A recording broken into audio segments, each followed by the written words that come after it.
एक ओशो सन्यासी से फ़ोन पर बात करने के लिए 5100 रुपये का फीस। अगर आप बुद्धत्व प्राप्त व्यक्ति हैं और आप इलाज करते हैं फ़ोन पर बात करके 5100 रुपया ले करके, तो अपने नाम के आगे पीछे अगल बगल ओशो शब्द हटा दीजिए। ओशो केवल आपके बाप की बपौती नहीं है। नमस्कार, आप सबको मेरा सादर प्रणाम। मेरा नाम भोला बिहारी है। 2003 में भगवान श्री ओशो रजनीश का सन्यासी बन गया। सन्यासी बनने के बाद सन्यास का नाम मेरा स्वामी कुंज बिहारी पड़ा। इसीलिए जो भी ओशो सन्यासी मुझे देखते होंगे, उन सब के चरणों में स्वामी कुंज बिहारी का सादर प्रणाम। यह वीडियो मैंने इसीलिए बनाया कि अभी अभी मैं YouTube पर देख रहा था, हमारे गुरु भाई सखा नाम से ओशो के सन्यासी कहते हैं, अपने आप को बुद्धत्व प्राप्त होने की घोषणा भी शायद कर चुके हैं। बड़ा आश्चर्य का विषय है, जो ओशो भारत ही नहीं वरन संपूर्ण संसार को अपना परिवार बना करके और संपूर्ण संसार के दुख पीड़ा कष्ट को दूर करने के लिए अपना समस्त जीवन अर्पित कर दिया। उनके कोई शिष्य किसी के पीड़ा हरने के लिए फीस लेते हैं। अच्छी बात है, फीस तो लेना ही चाहिए, क्योंकि जीवन यापन के लिए भी अर्थ की आवश्यकता होती है, लेकिन उतनी ही होनी चाहिए जितनी आवश्यकता हो। और कोई बुद्धत्व के प्राप्त व्यक्ति जो खुद अपना आश्रम चला रहे हैं, शायद चंडीगढ़ में उनका कोई आश्रम है, बड़े प्यारे हैं। सखा जी का मैंने कई वीडियो देखा, बड़े प्यारे बड़े दुलारे व्यक्तित्व के धनी हैं। उत्सुकता हुई मुझे कि एक बार मैं उनसे बात करूं।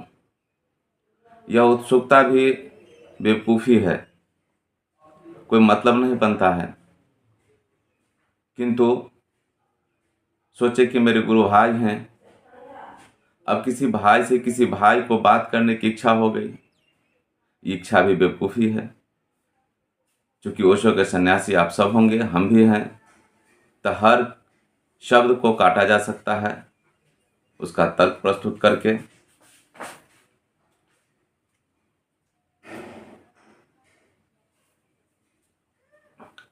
सखा जी वास्तव में सबके सखा हैं। अब कहेंगे उत्सुकता हुई बात करने की, तो बोलेंगे उत्सुकता क्यों भाई। कहेंगे इच्छा हुई, कहीं अभी तो बेवकूफ़ी है। तो बस ये समझ लेना है कि पता चला कि मेरा भाई कोई डॉक्टर हैं और मैं बीमारी हूँ, मेरे घर में कोई बीमारी है।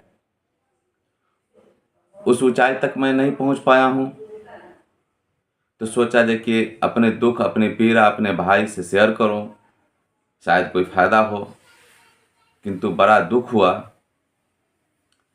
कि उनसे फ़ोन पर बात करने के लिए 5100 रुपये का फीस देना पड़ता है। YouTube पर उनका ऐड था, उस पर नंबर दिया हुआ था। मैंने उस नंबर पर कॉल किया, एक माँ के द्वारा रिसीव किया गया, मेरा परिचय पूछा गया। तो परिचय क्या हो सकता है, छोटा सा अदना सा व्यक्ति हम लोग जो ओशो के सन्यासी होते हैं, उनका क्या औकात। मैंने कहा मैं भी एक ओशो का सन्यासी हूँ, स्वामी कुंज बिहारी मेरा नाम है, स्वामी जी से मुझे बात करनी है। माँ के द्वारा कहा गया इसके लिए अपॉइंटमेंट लेना पड़ेगा। अच्छा लगा, मैंने कहा ले लीजिए, अपॉइंटमेंट लेने में क्या दिक्कत है। माँ के द्वारा कहा गया 5100 रुपया फीस लगेगा। थोड़ा मैं चिंतित हो गया। अगर ओशो के सन्यासी इस तरह से उपद्रव शुरू करे तो संसार कहाँ जाएगा। भगवान बुद्ध के बाद इस पृथ्वी पर ओशो ही ऐसा एक महासूर्य हुए जो पूरे संसार को रोशन कर सकते हैं। और उन्होंने कहा भी था कि मैं अब शरीर छोड़ रहा हूँ, लेकिन हमारे सन्यासी जब कोई खिलेंगे तो उनकी खुशबू से मुझे पहचाना जाएगा। मेरे प्रचार करने की आवश्यकता नहीं है। बोले थे कि सन्यासियों को कि तुम्हारी खुशबू से मुझे जान लेगा लोग। भाई सखा अपने आप को बुद्धत्व प्राप्ति की घोषणा कर चुके हैं, मतलब फूल खिल चुका है उनका। क्या यही खुशबू फैल रहा है? अगर कोई गरीब आदमी होगा, कोई लाचार व्यक्ति होगा, हो सकता है उसके पास में कोई उपाय न हो और स्वामी जी का दर्शन पाना चाहेगा, एक कॉल बात करना चाहेगा तो 5100 रुपया फीस लगेगा। कितना दूर खुशबू फैलेगा? एक ओशो सन्यासी से फोन पर बात करने के लिए 5100 रुपये का फीस। स्वामी सखा जी, मैं आपसे विनम्र निवेदन करता हूं कि मुझे आपसे बात करनी है।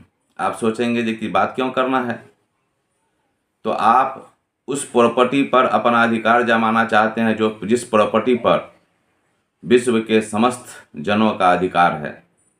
अगर आप बुद्धत्व प्राप्त व्यक्ति हैं और आप इलाज करते हैं फ़ोन पर बात करके 5100 रुपया ले करके, तो अपने नाम के आगे पीछे अगल बगल ओशो शब्द हटा दीजिए। ओशो केवल आपके बाप की बपौती नहीं है। अगर आप ओशो के सन्यासी हैं सखा जी, तो मैं भी ओशो का सन्यासी हूँ। आपके गुरु अगर ओशो हैं तो मेरे भी गुरु ओशो हैं। आपको दुकानदारी करना है तो आप अलग से दुकानदारी करें। ओशो के नाम से अपने आप को न बेचें। और यह कड़वी बात मैं आपको इसलिए कहना चाहता हूँ कि मुझे हर हाल में आप तक पहुँचना है। मैं आपसे मिलूँगा। बहुत बहुत धन्यवाद।